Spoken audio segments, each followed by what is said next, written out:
Hello everyone, welcome you all back to our YouTube channel Commerce Study Center.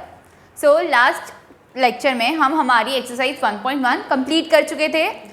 इस exercise में हम start करने वाले हैं plotting N irrational number on a number line. तो चलें.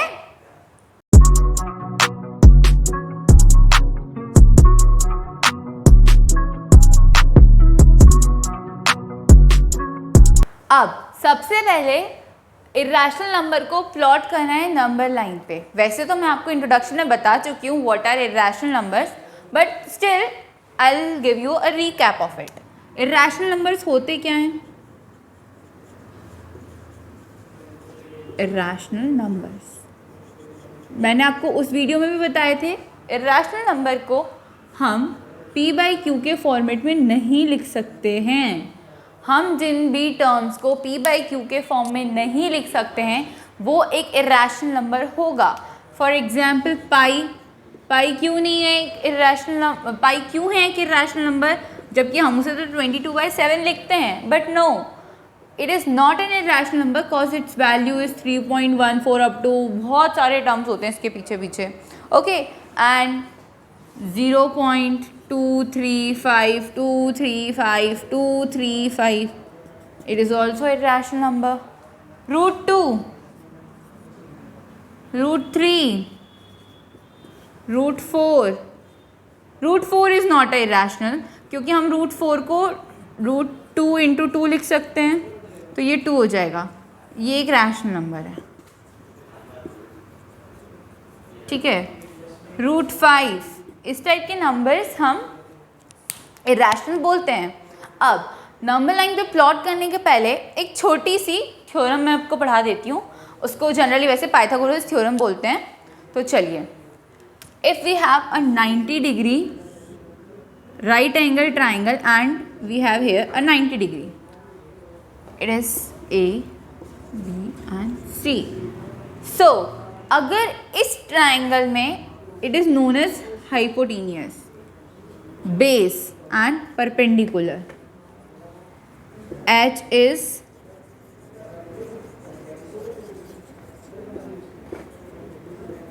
B is base where P is perpendicular. ये theorem हमें बताती है कि जो 90 डिग्री के जस्ट सामने वाला साइड होता है, ये 90 डिग्री, इसके जस्ट सामने वाली साइड जो होगी वो हाइपोटेनियस है, attached base, and this one is perpendicular.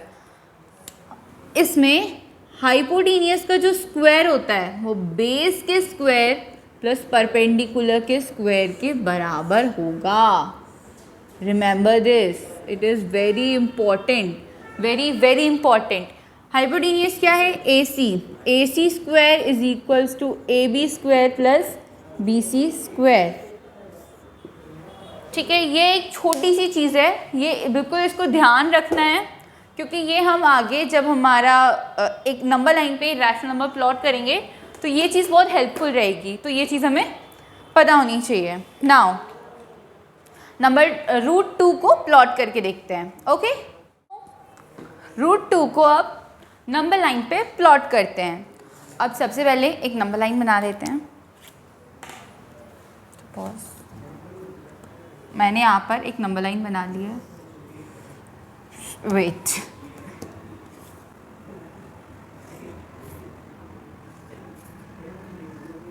Okay, तो ये मैंने एक नंबर लाइन बना ली है. यहाँ पे 1 इंच का मैंने डिस्टेंस लिया. सपोज ये 1 है. हालांकि ये मैंने मेरे अकॉर्डिंग लिया है ताकि आप लोगों को समझ में आए. मैं मेरे अकॉर्डिंग डिस्टेंस ले रही हूँ. ओके, ये वहीं ये -1, ये 2 अप टू इन्फिनिटी. ठीक है, ये -2 है ना. अब यहाँ पर हमें क्या करना है? एक परपेंडिकुलर ड्रॉ करना है विद द हेल्प ऑफ, ठीक है, ये एक परपेंडिकुलर ड्रॉ करी. आप लोग D का यूज़ करके एक परपेंडिकुलर बना सकते हैं 1 इंच की. ये भी 1 है, ये भी 1 है. ओके, नाउ अब हमें इस डिस्टेंस को इस डिस्टेंस से एक लाइन ज्वाइन कर देंगे। ओके, ये मैंने यहाँ पर ज्वाइन कर दिया है। एक पॉइंट दे देते हैं, we call it A B. Okay, नाम दे दिया ट्राइंगल ओ ए बी। अब यहाँ पर जैसा कि ये 1 इंच है, ये भी 1 है। ओके, तो मैंने आपको लास्ट बताया था कि अगर हाइपोटेनियस का स्क्वायर जो है वो इसके स्क्वायर और परपेंडिकुलर के स्क्वायर के सम के इक्वल होता है। तो हमें यहाँ पर ओ बी चाहिए, यहाँ पर बता देती हूँ, हमें ओ बी चाहिए। तो ओ बी का स्क्वायर ओ ए के स्क्वायर प्लस ए बी के स्क्वायर के बराबर होगा। होगा कि नहीं होगा? ऑफ कोर्स होगा। ठीक है, तो मैंने यहाँ पर ओ ए कितना है 1 square 1 square 1 1 square 1 and it is O B square. अब ये स्क्वायर हटाने के लिए मैं दोनों साइड रूट का मल्टीप्लाई कर दूंगी, तो ये हो जाएगा ओ बी √2। जब स्क्वायर और अंडर रूट होता है तो दोनों आपस में कैंसिल हो जाते हैं, याद रखना। तो हो जाएगा O B is equals to √2। O B की वैल्यू कितनी आई? √2। ओके, अब यहाँ पे हम प्रोटेक्टर, राउंडर, जो भी आप बोलते हो, ओके, ये लेंगे ओ बी, ओ पे ये रखेंगे इसकी और बी पे पेंसिल और एक आर कट कर देंगे।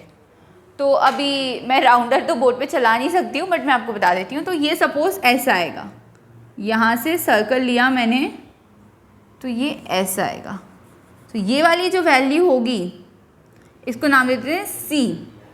ठीक है, ये एक सर्कल की 2 आर्क है, तो वो दोनों ऑफ कोर्स इक्वल होगी। तो here O B is equals to O C, है ना। ओ बी जो है वो ओ सी के इक्वल हो जाएगी, ये डिस्टेंस और ये डिस्टेंस, क्योंकि एक सर्कल है। ठीक है, इस सर्कल का मैंने छोटा सा पार्ट लिया। ठीक है, उस ये छोटे से पार्ट में ये वाली लाइन और ये वाली लाइन जो है वो इक्वल होगी। ओके, तो इसलिए ये ओ बी और ओ सी इक्वल है। अगर ओ बी √2 है तो ओ सी भी √2 ही होगा। तो हमने नंबर लाइन पे √2 प्लॉट कर दिया। फॉर एग्जाम्पल अब मुझे √3 प्लॉट करना है, तो मैं यहाँ पर 1 इंच की और लाइन ड्रॉ करूँगी, यहाँ पर परपेंडिकुलर 90 डिग्री इससे। ओके, मुझे यहाँ पर इससे 90 डिग्री प्लॉट करना है। सपोज ये मैंने 90 डिग्री 1 इंच की लाइन प्लॉट कर दी है। ठीक है, 1। फिर मैं O को इससे ज्वाइन कर दूंगी, इस लाइन से मैंने O को ज्वाइन कर दिया, है ना। तो अब हम कैसे निकालेंगे? यहाँ पर इसको नाम दे देते हैं D। अब हमें OD की वैल्यू निकालनी है, यहाँ बताती हूँ मैं। OD is equals to, by Pythagoras theorem, OD square is equals to OB square plus BD square, OB square plus BD square. OB की value √2 square plus BD 1 square, ये इक्वल टू OD स्क्वायर है। तो ये हो जाएगा √2 square plus 1 square, तो ये 2 हो जाएगा, cancel, under root 2 square cancel हो गया। ठीक है, 2 + 1 I mean OD square equal to 2 + 1। अब यहाँ पर मैं दोनों साइड अंडर रूट से मल्टीप्लाई कर दूंगी। OD square is equals to √3, square root से cancel, OD equal to under root 3। अब सेम वही प्रोसेस यहाँ अपना रखेंगे, then we mark it D and rounder से हमने एक लेंथ यहाँ पे इसकी निप रखी और ऐसे आर्क कट कर दिया है। अब ये वाली जो value suppose we named as E, okay, तो अब ये जो ई है ये वैल्यू √3 है हमारी, और ये वैल्यू जो ई है वही मैं अभी सेम प्रोसेस बताई थी, एक सर्कल के दो आर्क इक्वल होते हैं, OD और OE इक्वल होंगे तो E जो होगा वो √3 हो जाएगा। सेम अब OD जो है, OD और OE इक्वल होंगे which is equals to OE, then OE is equals to √3। हमने नंबर लाइन पे √3 भी प्लॉट कर दिया है। तो इस तरीके से हम नंबर लाइन पे इर्रेशनल नंबर्स को प्लॉट कर सकते हैं। इस तरह से हम किसी भी इर्रेशनल नंबर को नंबर लाइन पे प्लॉट कर सकते हैं। आई होप आपको ये अच्छे से समझ में आया होगा। अगर आपको ये समझ में आया हो तो लाइक करें, अपने दोस्तों को शेयर करें, सब्सक्राइब करें, और अगर आपको कुछ भी डाउट हो तो आप कमेंट में पूछ सकते हैं। चलिए मिलते हैं नेक्स्ट वीडियो में एक्सरसाइज 1.2 के साथ। तब तक के लिए अलविदा, थैंक यू।